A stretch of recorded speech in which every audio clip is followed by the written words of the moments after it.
कौन से documents required हैं बिजनेस टैक्स रिटर्न के लिए?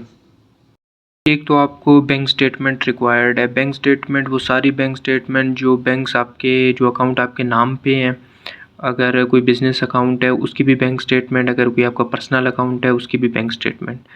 दूसरे नंबर पे विद होल्डिंग टैक्स सर्टिफिकेट है। अगर आपका बिज़नेस बैंक अकाउंट या पर्सनल बैंक अकाउंट्स में सेविंग अकाउंट खुला हुआ है तो उसके लिए आपने बैंक से जो है विद होल्डिंग टैक्स सर्टिफिकेट लेना है। दोनों जो बैंक स्टेटमेंट है और विद होल्डिंग टैक्स सर्टिफिकेट है ये आपने 1 जुलाई 2025 से लेके 30 जून 2026 तक के लेने हैं, 2026 के रिटर्न के लिए। उसके अलावा अगर आपकी कोई व्हीकल है, आपने कोई कारोबार के लिए व्हीकल यूज़ करते हैं या अपने पर्सनल काम के लिए कोई व्हीकल यूज़ करते हैं तो उसका स्मार्ट कार्ड रिक्वायर्ड है। अगर आपने कोई प्रॉपर्टी परचेज़ की है या कोई प्रॉपर्टी डिस्पोज ऑफ की है तो उसकी डिटेल्स चाहिए। इसके अलावा अगर आपने कोई और इन्वेस्टमेंट की हुई है, फॉर एग्जांपल स्टॉक्स में इन्वेस्टमेंट की हुई है या पेंशन फंड में इन्वेस्टमेंट की हुई है, उसकी डिटेल्स चाहिए।